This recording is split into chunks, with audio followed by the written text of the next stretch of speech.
اللهم صل على النبي. دجاج محمر غرقان بالصوص، في ألذ من كذا؟ يلا بينا نشوح الدجاج بشويه زبده.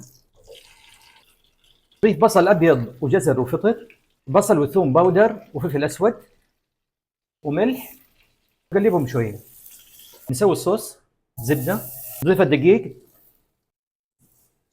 نضيف مرق الدجاج بالتدريج ونخلط لين يصير كذا قوامه. نضيف الصوص فوق الدجاج وخليه يتسبك 5 دقائق.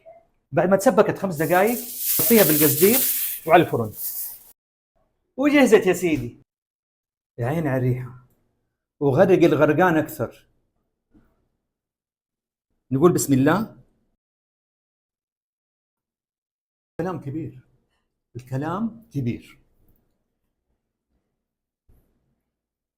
يا ساتر، لذاذة مو طبيعية، لازم تجربوه وبالعافية.